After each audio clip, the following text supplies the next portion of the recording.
Hello बच्चों, welcome to your 6th NCERT history video class. Today we are starting 5th chapter Kingdoms, Kings and an Early Republic. देखो अब तक के chapters में हमने पढ़ा है कि किस तरीके से जो नई नई सिटीज़ हैं वो डिस्कवर हो रही थी बुक्स के थ्रू या अलग अलग जो भी हमें एविडेंसेस मिले हैं उनके थ्रू हमें सारी पुरानी जो हिस्ट्री उसके बारे में पता चलता है। फिर अगर हम देखें कि हमने जो हिस्ट्री है उसको अलग अलग एराज में डिवाइड किया, अलग अलग पीरियड्स में, टाइम पीरियड में, है ना।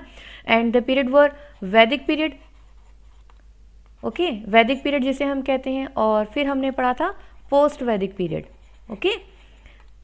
तो during these periods how the Kings were becoming, यानी कि जो राजा थे वो कैसे बनते चले जा रहे थे, ओके। अगर हम वैदिक टाइम पीरियड की बात करें, it was 1500 BC to 1000 BC, okay.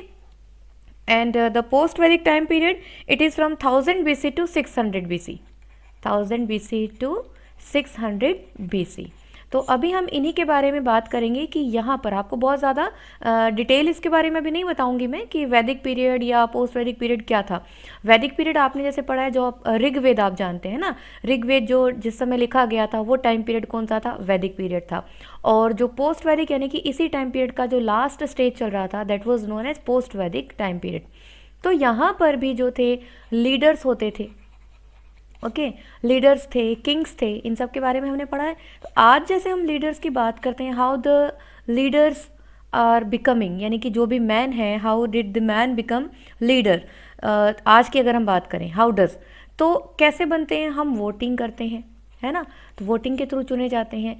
और जैसे हम पुरानी हिस्ट्री को देखते हैं, वहाँ पर राजा हुआ करते थे। राजा कैसे होते थे, हायरार्की होती थी, है ना। हायरार्की मतलब या आप मोनार्की कह सकते हैं वहाँ पर, कि हेरिडिटी, नॉट हायरार्की, हेरिडिटी होती थी, यानी कि जो राजा है उसका बेटा ही राजा बना करता था।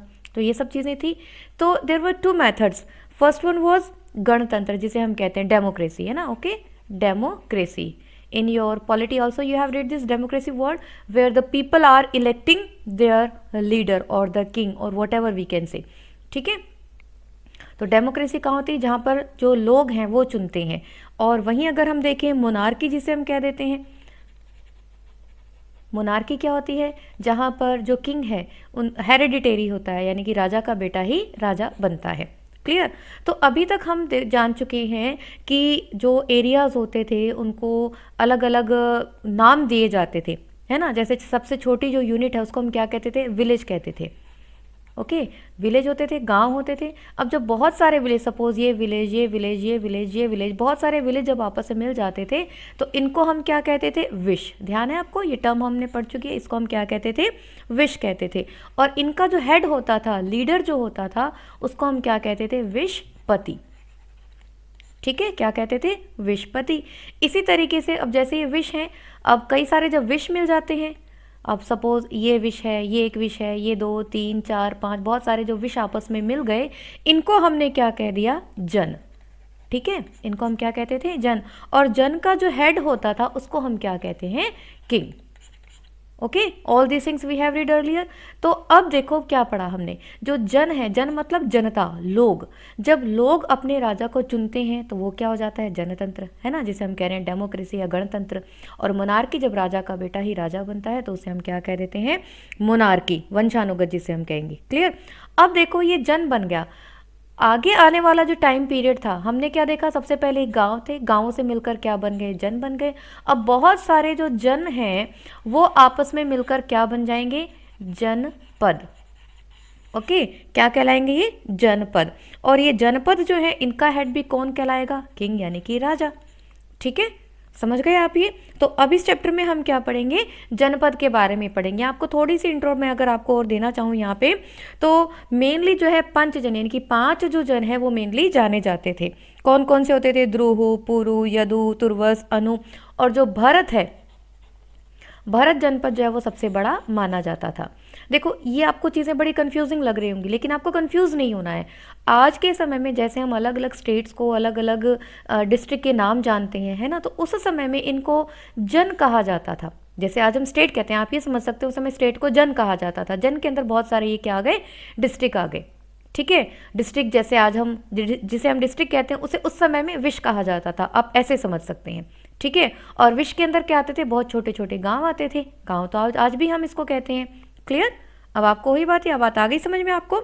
चलो, तो अभी जब हम आगे स्टडी करेंगे मैप के थ्रू, तो किस तरीके से अलग अलग जनपद थे, यानी कि अलग अलग एरियाज थे, या अगर हम कहते हैं स्टेट थी, तो उनके बारे में हम आज स्टडी करेंगे। क्लियर, ये आपको मैंने एक इंट्रो दिया है कि किस तरीके से जो है जनपद बने, यानी कि बहुत सारे जो गांव थे उनको मिला करके हमने विश कहा, और उसका जो हेड होता था उसको हम विशपति कहते थे।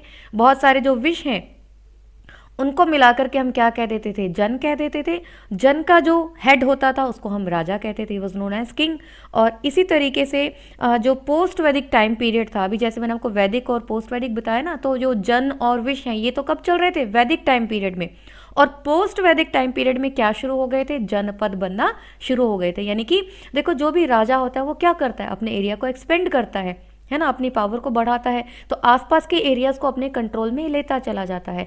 तो जो जन थे, जन का जो लीडर होता था वो आसपास के जन को, छोटे जन हैं बड़े जन हैं, उनको आपस में क्या करता जाता था, मिलाता जाता था। तो वो क्या बन जाते थे, जनपद। और जनपद का जो हेड होता था उसको हम क्या कहते थे, किंग या राजा। क्लियर, इतनी बात आपको आई समझ में। अब देखो, ये जो राजा है ये कैसे बनेगा, राजा कैसे बना। हमने देखा कि या तो वोटिंग के थ्रू, वोटिंग तो आज के समय में हम पढ़ रहे हैं, पिछले कुछ सालों से हम कह सकते हैं हुआ होगा ये वोटिंग वाला तो, लेकिन पहले क्या होता था, राजा बनने के लिए या तो हेरिडिटी होती थी, ठीक है, या फिर क्या होता था, एक सिस्टम होता था जिसे कहते हैं सेक्रीफाइस, यानी कि अलग अलग जो है वो चलाते थे। अश्वमेघ यज्ञ, आपने नाम सुना है ना, रामायण आपने देखी होगी, आपके पेरेंट्स से आप पूछना, वो नाम आपको बताएंगे क्लियरली कि क्या होता है। अब यहाँ पर मैं आपको बताने वाली हूँ। देखो, rajas by performing very big sacrifices, ठीक है। Some man now became recognised as rajas by performing very big sacrifices, यानी कि जो मतलब वहाँ पे के मुखिया होते थे या जो खास आदमी होते थे वो राजा बनने लगे। कैसे बनने लगे, अब हर कोई तो राजा नहीं बन सकता था, वो अलग अलग सेक्रीफाइसेस यानी कि उनके कुछ रिचुअल्स होते थे उनको फॉलो करते थे, और जो उनको प्रॉपरली फॉलो कर लेता था वो राजा बन जाता था। और ऐसा रिचुअल जो यहाँ पर दिया गया वो कौन सा है, अश्वमेध। अश्वमेध यानी कि अश्वमेघ यज्ञ, यानी कि यहाँ पर जो घोड़ा है क्या करते थे, अपने घोड़े को जो है, जो भी राजा बनना चाहता था, जो ये रिचुअल को परफॉर्म करता था, वो अपने घोड़े को छोड़ देता था। और वो जो घोड़ा होता था राजा के आदमियों के साथ, यानी कि उसके जो भी सैनिक होते थे, उस समय तो हम उसको राजा नहीं कह रहे हैं, ठीक है, या हो सकता है वो एक जन का राजा हो, ठीक है। मान लो कोई एक जन का राजा है और इसके आसपास ये 2-3 जन और हैं अलग अलग, तो ये क्या करेगा, राजा, इस जन का राजा क्या करेगा, ये अपना जो एक घोड़ा है वो यहाँ से छोड़ देगा। सपोज ये इस एरिया में आया, घोड़ा दौड़ता दौड़ता इस एरिया में आ गया। अब अगर इस एरिया के राजा ने, क्योंकि ऑलरेडी जन है, यहाँ का कोई ना कोई लीडर तो होगा, अगर यहाँ के राजा ने इस घोड़े को यहाँ से पास होने दिया, यानी कि इसको रोका नहीं, तो ये जन ऑटोमेटिकली इस जन के अंदर इंक्लूड हो जाएगा, ठीक है। हम इसको 1 2 3 और 4, 1 2 3 4 नंबरिंग हम इनकी कर देते हैं, ओके। तो क्या हुआ, ये जो इसका घोड़ा था, सपोज यहाँ का जो किंग था ए था, ठीक है। अब ए किंग ने अपना जो घोड़ा है छोड़ दिया। अब जो उसका घोड़ा है वो इस एक जन से होकर निकला, इस एरिया से होकर निकला, और यहाँ का जो राजा था उसने इसको नहीं रोका, तो क्या हुआ, एक जो एरिया था ऑटोमेटिकली इसके अंडर आ गया। फिर ये घोड़ा धीरे धीरे चला, दूसरे के अंदर पहुंचा, तो यहाँ का जो किंग था उसने भी इसको नहीं रोका, तो ये भी इस जन के अंदर इंक्लूड हो गया। तीसरा जो था, यहाँ के भी जो राजा थे उसने इसको नहीं रोका, तो तीसरा एरिया भी क्या हो गया, इसके अंदर इंक्लूड हो गया। चौथा एरिया था, सपोज यहाँ पर, यहाँ का जो राजा था उसने कहा नहीं भाई ये घोड़ा तो मैं रोक लूँगा, मैं अपना एरिया जो है इस जन के अंदर, इस ए के अंदर नहीं जाने देता। तब क्या होता था, तब ये जो ए राजा है इसकी और इसकी आपस में क्या होती थी, लड़ाई होती थी, और ये अगर जीत जाता था तो ए अगर जीत जाता था तो इसको ऑटोमेटिकली इसके अंदर आना पड़ता था। So whole this process was known as Ashvamedha yajna, ठीक है। तो जो इस तरीके से बिना लड़ाई झगड़े के जो जन होते थे जनपद में कन्वर्ट हो जाते थे, यानी कि अपने एरिया जो है ये एक्सपेंड कर लेते थे। Clear, it meant they accepted that raja who wanted to perform the sacrifice was stronger than them. अब ये हमने 1 2 3 इनको पढ़ा, भाई ये क्यों इसके अंदर मिलेंगे, क्योंकि इनको पता है भाई हम तो ऑलरेडी क्या हैं, छोटे मोटे जन के मालिक हैं। अगर हमने इस राजा की बात नहीं मानी है तो ताकतवर, अब देखो जो ताकतवर होगा वही तो अपनी ताकत को शो करेगा, है ना। One who is powerful only he can show his power. जो कमज़ोर है वो कैसे जाकर यहाँ पर अपनी दादागिरी दिखाएगा, नहीं दिखा सकता, है ना। तो जो छोटे छोटे जन होते थे ये ऑलरेडी क्या कर लेते, एक्सेप्ट कर लेते थे कि ठीक है हम इस बड़े जन में मिल जाते हैं, हम जनपद बन जाते हैं और हम राजा की जो पावर है जो हमसे स्ट्रांग है हम उसके अंडर आ जाते हैं। Clear. Which was performed by specially trained priest. अब जब ये जीत जाता था तो जो राजा होता था वहाँ पे कुछ यज्ञ वगैरह जैसे हवन होते थे, कोई पूजा पाठ होता था, तो स्पेशली जो प्रिस्ट होते थे ट्रेंड वो ये सब करते थे और who were rewarded with gifts, उनको इनाम दिए जाते थे। The Raja who organized the sacrifice was recognized as being very powerful and all those who came brought gift for him। और ये सभी जो भी इसके अंदर आते थे वो सब इसके लिए क्या लाते थे, एक मतलब एक सेरेमनी होती थी, एक फंक्शन टाइप से होता था और वहाँ पर वो सब उसको गिफ्ट देते थे, यानी कि अपनी अपनी तरीके से उसको इम्प्रेस करने की कोशिश करते थे। The raja was a central figure in these rituals. He often had a special seat, a throne or a tiger skin. His creator who was his companion in the battlefield and witnessed his exploits chanted tales of his glory.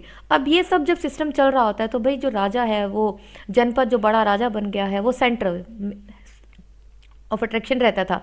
ठीक है, क्यों? क्योंकि भाई ये सबसे बड़ा powerful राजा है, तभी तो इसकी तरफ सारे मानेंगे। और जब ये घोड़ा छोड़ दिया जाता था just for wandering and conquering all the nearby areas, आसपास के एरिया को कंट्रोल करने के लिए, तो कोई ना कोई राजा का जो एक आदमी होता था उसका जो विश्वास पात्र होता था वो उस घोड़े के साथ साथ जाता था और जहाँ कहीं लड़ाई होती थी तो वो विश्वास पात्र घोड़े इसके राजा के साथ ही होता था।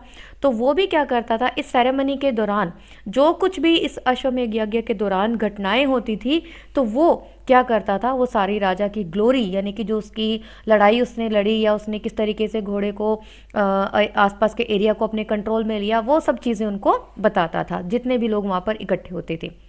His relatives, especially his wives and sons, had to perform a variety of minor rituals। अब देखो हमारे घर में कोई हवन होता है, कोई पूजा पाठ होती है, तो हमारे घर के जितने भी मेंबर्स होते हैं वो हवन में बैठते हैं ना, सबके अलग अलग काम होते हैं। तो इसी तरीके से जो राजा बनता था, जनपद का राजा बनता था, उसके फैमिली मेंबर्स के सबके अलग अलग काम होते थे।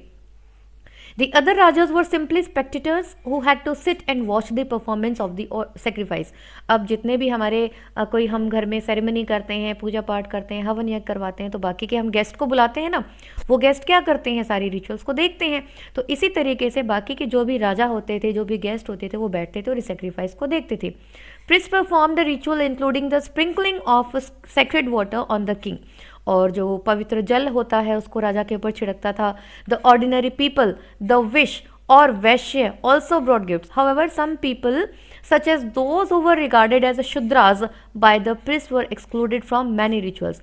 अब विष हमने पढ़ा था ना, विषपति, जो छोटे छोटे गांवों को मिला करके बना दिया जाता था। तो जो विष होते थे या जो वैश्य जो लोग होते थे यानी कि उस समय जो बिजनेसमैन होते थे वो सभी क्या करते थे, राजा के लिए गिफ्ट लाते थे। लेकिन इन रिचुअल्स में एक ऐसा ग्रुप था जिसको इंक्लूड नहीं किया जाता था, जो क्या कहलाते थे, शूद्र कहलाते थे। अभी आप आगे पढ़ोगे कि उस समय की जो सोसाइटी थी उसमें क्या था, जो है ग्रुप बांट दिए गए थे, अलग अलग जो है वहाँ पे ग्रुप बनाए गए थे। जैसे कोई लड़ाई लड़ने वाला है या कोई बिजनेसमैन है या कोई फार्मर्स है या ब्राह्मण्स हैं, और ऐसे ही सबसे जो लोअर क्लास होती थी उसको शूद्र कहा जाता था। ठीक है, जो बाकी की अपर क्लासेस के लिए सर्विसेज प्रोवाइड करवाते थे। तो इन शूद्रास को इस किसी भी रिचुअल में परफॉर्म या पार्टिसिपेट नहीं करने दिया जाता था, इन्वॉल्व नहीं किया जाता था। क्लियर? तो ये आपको समझ में आया। All this is about the अश्वमेध यज्ञ की अश्वमेध यज्ञ कैसे होता था और क्या क्या होती थी। Okay, here this is the varnas. देखो उस समय में जो है मेनली जो है कितने वर्ण होते थे, ग्रुप होते थे, आप ग्रुप कह सकते हैं इसको।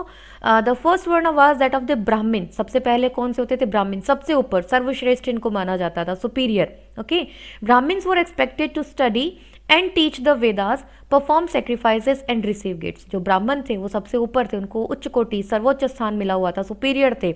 ठीक है, तो जो वेद हैं उनको पढ़ना और पढ़ाना इनका काम होता था, या सेक्रीफाइसेस जैसे अश्वमेध यज्ञ की हमने बात की, या जो दूसरे रिचुअल्स हैं उनको परफॉर्म करवाना इन्हीं का काम था, और बदले में इनको जो है अलग अलग गिफ्ट्स दिए जाते थे।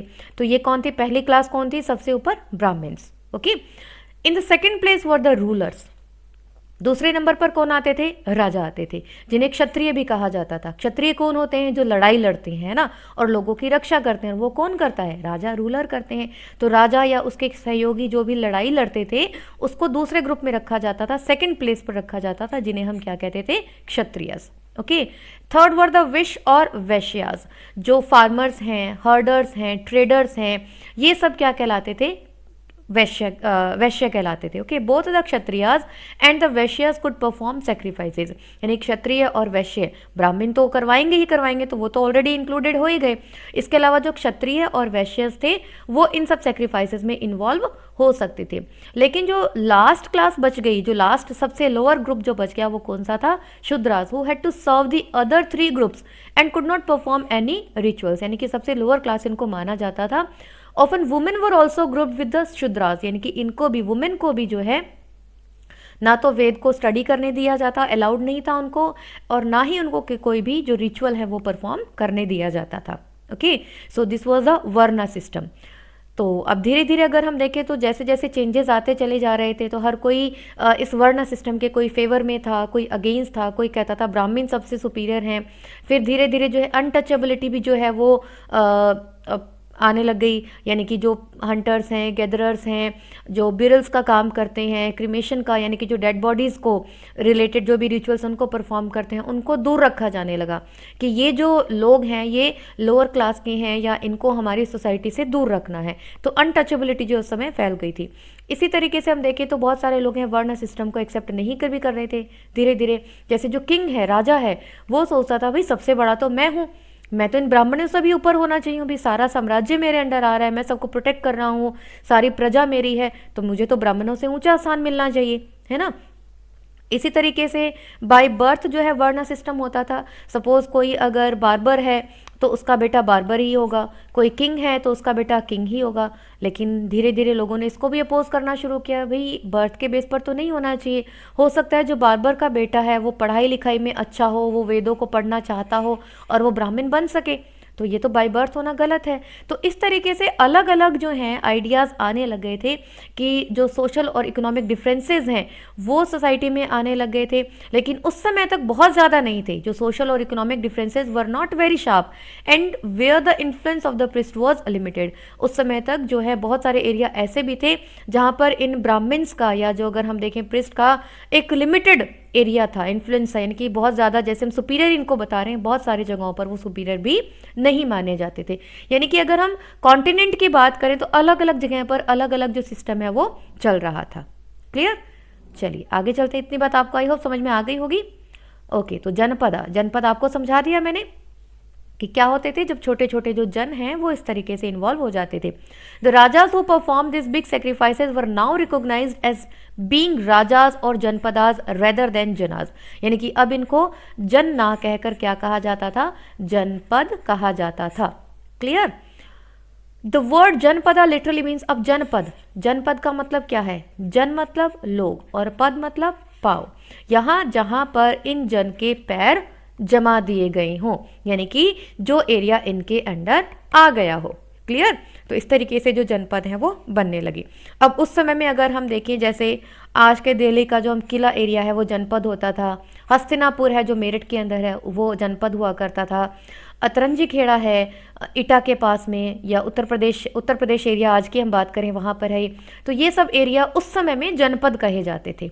ठीक है? The found that people lived in huts and kept cattle as well as other animals, they also grew a variety of crops, rice, wheat, barley, pulses, sugar cane, sesame and mustard.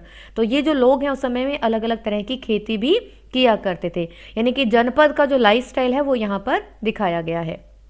ये देखो, ये आपको map के through मैं बताती हूँ, यहाँ पर ये अलग अलग देखो जनपद जो है वो यहाँ पर बताए गए हैं। ये देखो, हस्तिनापुर अभी हमने कहा है ना, कोसाला है, मगध है, अभी इन सब के बारे में हम यहाँ पर पढ़ने वाले हैं। तो ये वज्जी है, ये क्या इंपॉर्टेंट जनपद और महाजनपद है। क्लियर? जनपद और महाजनपद भी अभी हम पढ़ने वाले हैं। ठीक है? तो मैप के थ्रू अब आप देखो, ये एरिया आज के समय में कौन सा है, जिसे हम यूपी बिहार वाला एरिया कहते हैं ना, लेकिन उस समय में इसको यूपी बिहार नहीं कहते थे, उस समय इसको जनपद कहते थे। ठीक है? तो उस समय का जो हम स्टडी कर रहे हैं उसके अकॉर्डिंग हम देख रहे हैं, क्योंकि हम हिस्ट्री पढ़ रहे हैं ना, तो हिस्ट्री में हम क्या पढ़ रहे हैं? इतिहास, यानी कि उस समय में इन एरियाज को किस नाम से जाना जाता था। अब देखो और क्या है, they made earthen ports, some of these were grey in colour. अब अलग अलग वहाँ पर हैं, खेती बाड़ी करते थे, अर्दन पोर्ट्स भी बनाते थे क्योंकि पॉटर्स थे, तो कलरफुल पॉट्स होते थे one special type of pottery found at these sites is known as painted grey ware. ये देखो, ये यहाँ पर अभी हम देखते हैं, ऊपर अभी आपको इमेज में दिखाऊंगी, यहाँ पर ये देखो ये रहा। तो इस तरीके से स्पेशल जो है पॉट्स बनाए जाते थे।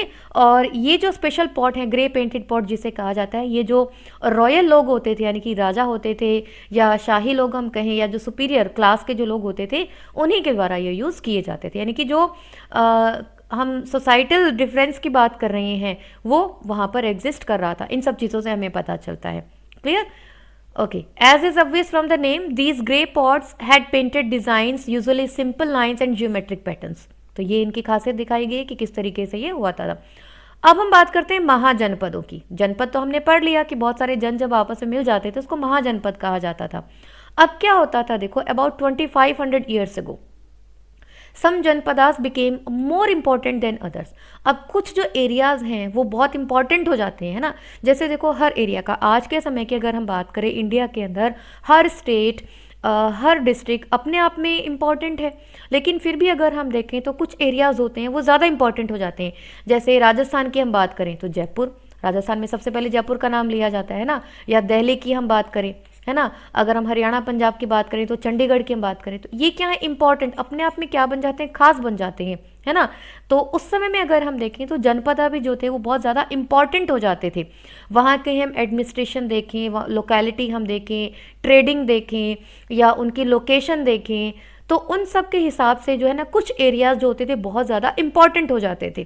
क्लियर? और उन एरियाज को ही क्या कह दिया जाता था, महाजनपद कहा जाता था। ओके, जैसे इस मैप में आपको देखो अलग अलग महाजनपद दिखाए गए हैं। द कैपिटल सिटी, जैसे जिसे कैपिटल बना दिया जाता था, जैसे आज हम बात कर रहे हैं जयपुर की, दिल्ली की, चंडीगढ़ की, है ना, तो ये कैपिटल सिटी बन गई है। तो उसमें ही उस समय हम इसको क्या कहा करते थे, महाजनपद। Many of these were fortified, यानी कि बहुत सारों की इसमें से क्या किया, किलेबंदी कर दी जाती थी। ठीक है, सपोज ये आज हमारा जयपुर और हम इसकी क्या कर दें, चारों तरफ बाउंड्री बना दें, किलेबंदी कर दें, तो उस समय महाजनपदों को फोर्टिफाइड कर दिया जाता था। This means that huge walls of wood, brick or stone were built around them. किलेबंदी उनकी कर दी जाती थी। क्यों कर दी जाती थी? एक तो सुरक्षा के लिए कि जो दूसरे राजा हैं, दूसरे जन हैं, वो उनके ऊपर अटैक ना करें।